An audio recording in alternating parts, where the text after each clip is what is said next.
नमस्कार। आज मैं आपके लिए लेकर आई हूँ मुंशी प्रेमचंद्र की लिखी कहानी विषम समस्या। यह मुंशी जी की एक कालजयी रचना है। इसमें उन्होंने समाज में शोषित के शोषक बनने की प्रक्रिया के मनोवैज्ञानिक समीकरण को बताया है। दोनों एक दूसरे के परिपूरक का काम करते हैं। जो अन्याय व्यक्ति खुद झेलता है, वही अन्याय जाने अनजाने दूसरों के साथ करने लगता है। आज भी हम अपने आसपास ऐसे सैकड़ों उदाहरण देख सकते हैं। कहानी शुरू करने से पहले आप सभी से मेरी एक विनती है। कृपया मेरे चैनल को सब्सक्राइब कर लें व बेल आइकन को हिट कर दें ताकि अगली वीडियो की नोटिफिकेशन आप तक पहुंच जाए। वीडियो को लाइक करें, शेयर करें, कमेंट करके बताएं कि आपको वीडियो कैसी लगी। अगर पसंद नहीं आई तो बताएं कि क्या कमी रह गई। तो आइए कहानी शुरू करते हैं। मेरे दफ्तर में 4 चपरासी थे। उनमें एक का नाम गरीब था। बहुत ही सीधा, बड़ा आज्ञाकारी, अपने काम में चौकस रहने वाला, घुड़कियां खाकर चुप रह जाने वाला, यथा नाम तथा गुण। गरीब मनुष्य था।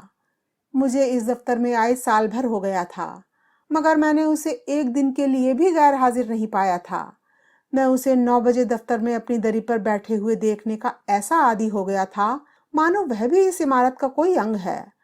इतना सरल है कि किसी की बात टालना जानता ही न था। एक चपरासी मुसलमान था। उससे सारा दफ्तर डरता है। मालूम नहीं क्यों। मुझे तो इसका कारण सिवाय उसकी बड़ी बड़ी बातों के और कुछ नहीं मालूम होता। उसके कथनानुसार उसके चचेरे भाई रामपुर रियासत में कोतवाल थे। उसे सर्वसम्मति ने काजी साहब की उपाधि दे रखी थी। शेष 2 महाशय जाति के ब्राह्मण थे। उनके आशीर्वाद का मूल्य उनके काम से कहीं अधिक था। ये तीनों गुस्ताख, कामचोर और आलसी थे। कोई छोटा सा भी काम करने को कहिए तो बिना नाक भौं सिकोड़े ना करते थे। क्लर्कों को तो कुछ समझते ही न थे। केवल बड़े बाबू से कुछ डरते, यद्यपि कभी कभी उनसे भी बेअदबी कर बैठते थे।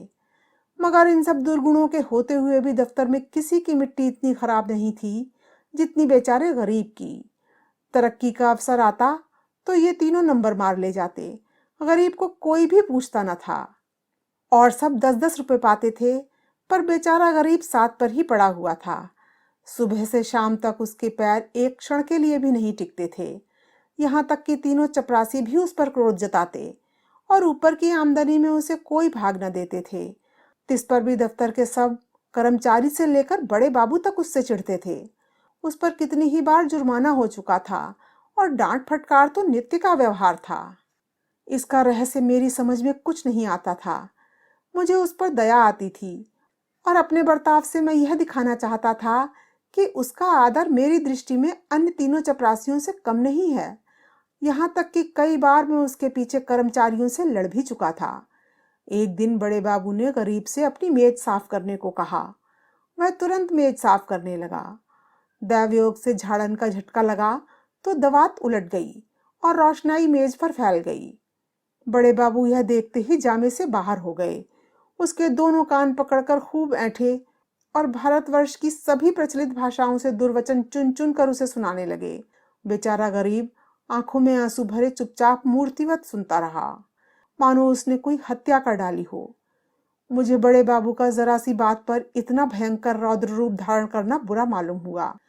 यदि किसी दूसरे चपरासी ने उससे भी बड़ा अपराध किया होता तो भी उस पर इतना कठोर वज्र प्रहार न होता।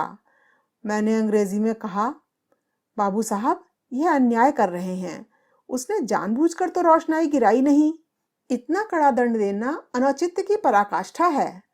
बाबूजी ने नम्रता से कहा, आप इसे जानते नहीं, यह बड़ा दुष्ट है। मैं तो इसकी कोई दुष्टता नहीं देखता। आप अभी इसे जाने नहीं। यह बड़ा पाजी है।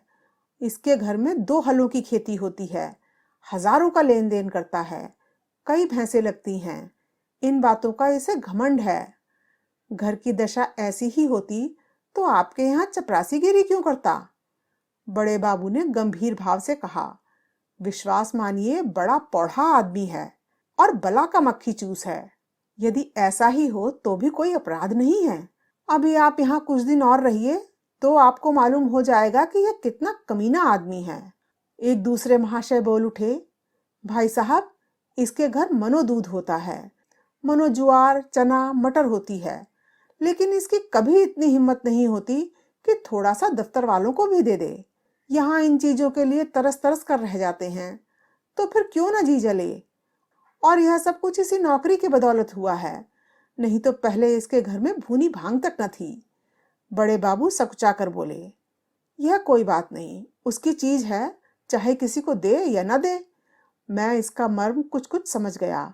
बोला, यदि ऐसे तुच्छ हृदय का आदमी है तो वास्तव में पशु ही है। मैं यह न जानता था। अब बड़े बाबू भी खुले, संकोच दूर हुआ। बोले, इन बातों से उबार तो होता नहीं, केवल देने वाले की सहृदयता प्रकट होती है, और आशा भी उसी से की जाती है जो इस योग्य है। जिसमें कुछ सामर्थ्य ही नहीं, उससे कोई आशा भी नहीं करता। नंगे से कोई क्या लेगा। रहस्य खुल गया। बड़े बाबू ने सरल भाव से सारी अवस्था दर्शा दी।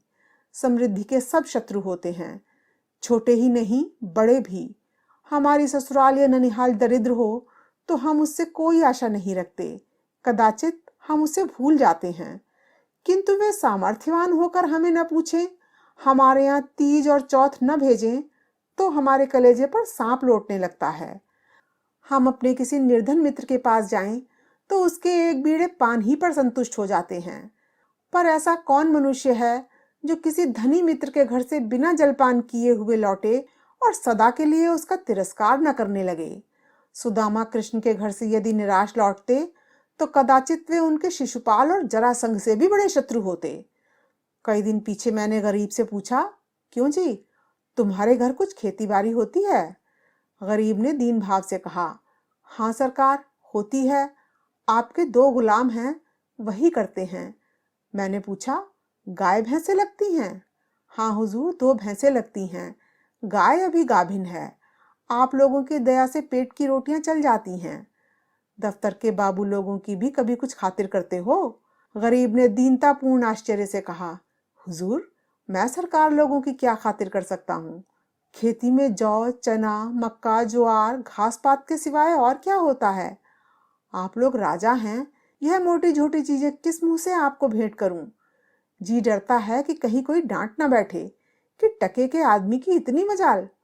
इसी मारे बाबूजी कभी हियाव नहीं पड़ता, नहीं तो दूध दही की कौन बिसात थी। मुंह के लायक बीड़ा भी तो होना चाहिए। भला एक दिन कुछ ला के दो तो। देखो लोग क्या कहते हैं, शहर में ये चीजें कहाँ मयसर होती हैं। इन लोगों का जी भी तो कभी कभी मोटी झोटी चीजों पर चला करता है। जो सरकार कोई कुछ कहे तो, कहीं साहब से शिकायत कर दे तो मैं कहीं का न रहूंगा। इसका मेरा जिम्मा है, तुम्हें कोई कुछ ना कहेगा। कोई कुछ कहेगा भी तो मैं समझा दूंगा। हुजूर, आजकल तो मटर की फसल है और कोल्हू भी खड़े हो गए हैं। इसके सिवाय तो और कुछ भी नहीं है। बस तो यही चीजें लाओ। कुछ उल्टी सीधी पड़ी तो आप ही को संभालना पड़ेगा। दूसरे दिन गरीब आया तो उसके साथ 3 हृष्ट पुष्ट युवक भी थे। 2 के सिरों पर टोकरियां थीं, उनमें मटर की फलियां भरी हुई थीं। एक के सिर पर मटका था जिसमें ऊख का रस था। तीनों युवक ऊख का एक एक गट्ठा कांख में दबाए हुए थे। गरीब आकर चुपके से बरामदे के सामने पेड़ के नीचे खड़ा हो गया। दफ्तर में आने का उसे साहस नहीं होता था, मानो कोई अपराधी है। वृक्ष के नीचे ही खड़ा था कि इतने में दफ्तर के चपरासियों और अन्य कर्मचारियों ने उसे घेर लिया। कोई ऊख लेकर चूसने लगा। कई आदमी टोकरों पर टूट पड़े। इतने में बड़े बाबू भी दफ्तर में आ पहुंचे।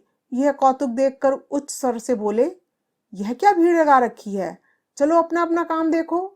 मैंने जाकर उनके कान में कहा, गरीब अपने घर से यह सौगात लाया है, कुछ आप लीजिए, कुछ हम लोगों को बांट दीजिए।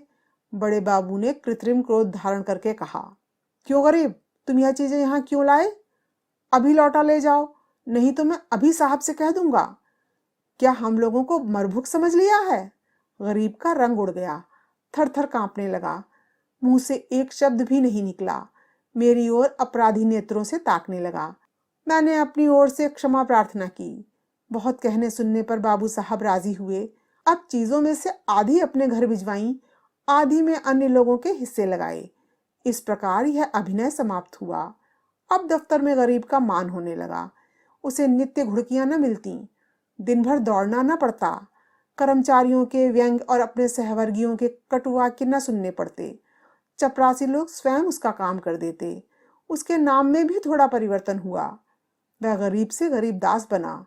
स्वभाव में भी कुछ तब्दीली पैदा हुई। दीनता की जगह आत्मगौरव का उद्भव हुआ। तत्परता की जगह आलस्य ने ले ली। वह अब कभी कभी देर से दफ्तर आता, कभी कभी बीमारी का बहाना करके घर बैठ रहता। उसके सभी अपराध अब क्षम्य थे। उसे अपनी प्रतिष्ठा का गुर हाथ लग गया था। वह अब 10वें 5वें दिन दूध दही आदि लाकर बड़े बाबू को भेंट किया करता। वह देवता को संतुष्ट करना सीख गया। सरलता के बदले अब उसमें काइयापन आ गया। एक रोज बड़े बाबू ने उसे सरकारी फार्मों का पार्सल छुड़ाने के लिए स्टेशन भेजा। कई बड़े बड़े पुलिंदे थे, ठेले पर आए।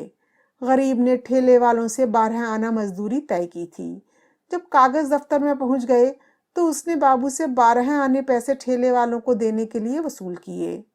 लेकिन दफ्तर से कुछ दूर जाकर उसकी नीयत बदली, अपनी दस्तूरी मांगने लगा। ठेले वाला राजी ना हुआ। इस पर गरीब ने बिगड़कर सब पैसे जेब में रख लिए और धमकाकर बोला, अब एक फूटी कौड़ी न दूंगा।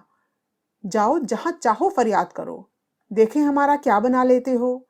ठेले वाले ने जब देखा कि भेंट न देने से जमा ही गायब हुई जाती है तो रो धोकर 4 आने पैसे देने को राजी हुआ।